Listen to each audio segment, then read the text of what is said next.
Hey guys, what's going on? It's your boy Certified, and we're back with tips on how to do the D.O.D delete.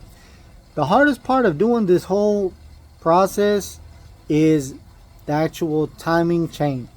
That's the hardest part. Okay, so this video is going to be about the timing chain sprocket and how to remove the timing chain and how to reinstall it. Okay, I'm going to go ahead and tell y'all right now. I watched a video on how to remove the timing chain, and the guy was prying it off.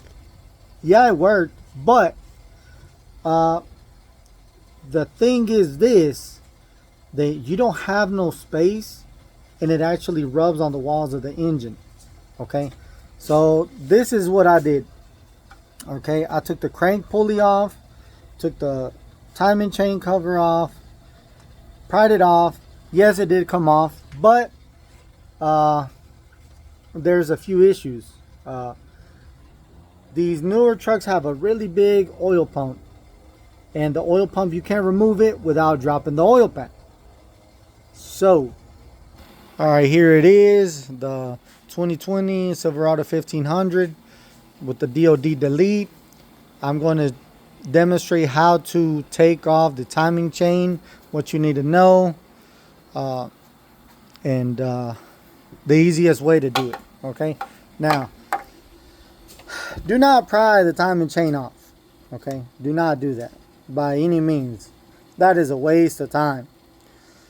Go ahead, drop the oil pan, take the oil pump off.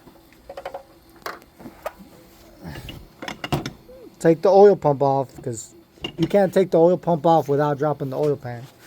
In order to do that, it does have some brackets under there that hold the wiring harness around the oil pan. Why they designed it like that, I don't know. Don't ask me, but I think it's ridiculous. Well, anyways, in order to drop the oil pan enough, also, I had to take these two bolts off of the rack and pinion, and it's got two beneath the frame, two like 8-inch long bolts that go through the frame. You're gonna have to do that to drop the oil pan enough to take the oil pump off. All right, now after you take the oil pump off, there's the tensioner right there.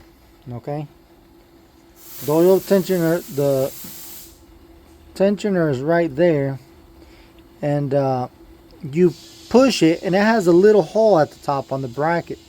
You stick a pin in there. I had it around here somewhere, but I don't know where it's at. Well, anyway, you stick the pin in that, and it will hold it in place to take the tension off of the chain. Now, you're going to take the center bolt off right there, and you're simply going to pull it off. This sprocket down here also just slides out. So once you do that, the chain will pretty much just flop off. Okay, you can pry it off, yes you can, but to line it back up is just a pain in the ass. But mark it that way the chain goes back in the same spot on the sprockets, top and bottom. Right here is already top dead center, right there, boom, right? It's got an arrow on the top sprocket, and it has a little timing mark, a little dot on the bottom. You line those up, you mark it, then you take the sprockets off and the chain, and when you put it back on, just line all the dots back up.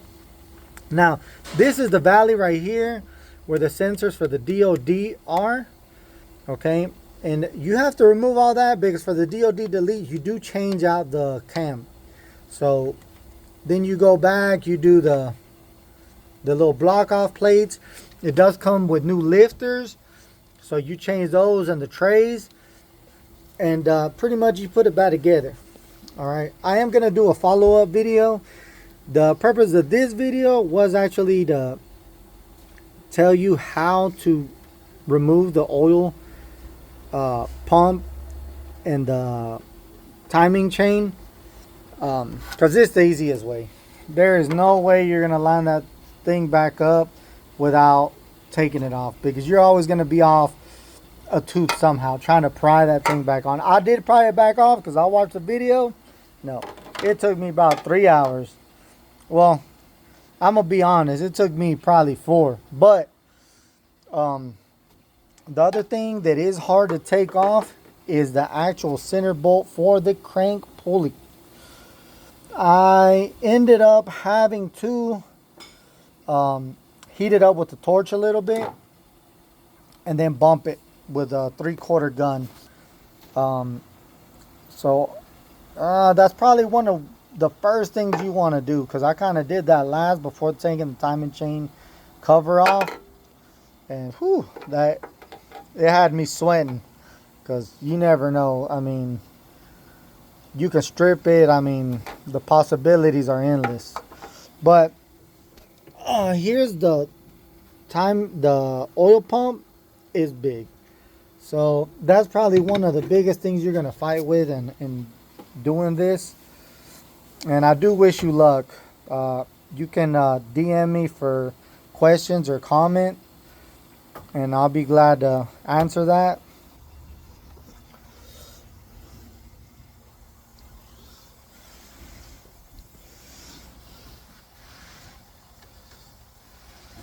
I went back and marked the timing dot. It's right along the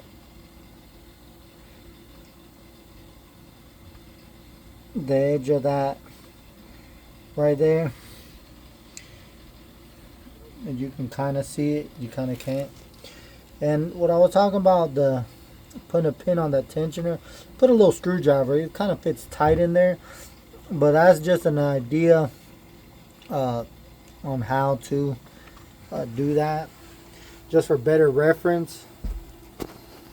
Now guys, I didn't get too much into detail because it's kind of common sense, you know, but the most important thing is that, and when I run into certain problems on certain cars and I see videos that don't really explain, or they try to explain to you a different way that in reality doesn't save you time, I gotta go back and make a video on it, because I know that a lot of people are doing these or trying to do these D.O.D deletes.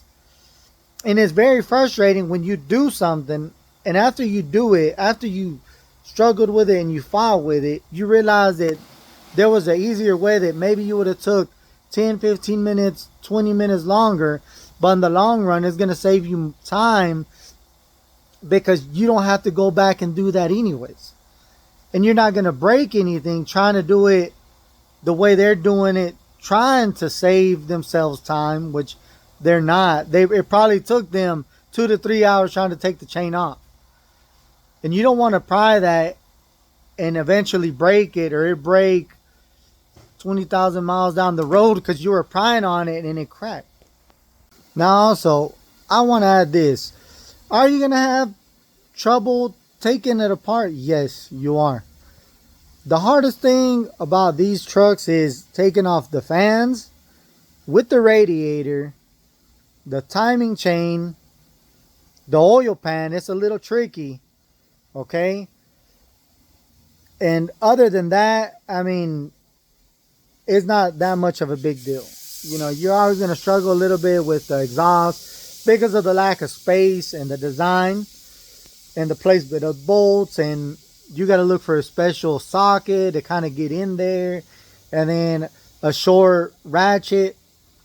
But overall, it's not that difficult.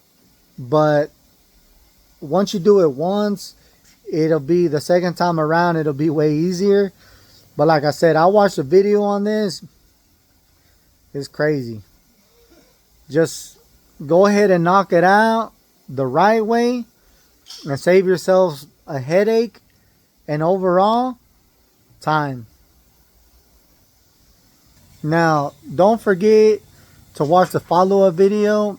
Once I have this complete and back on the road, I'm gonna do a follow-up video and explain any other issues or problems that you might have.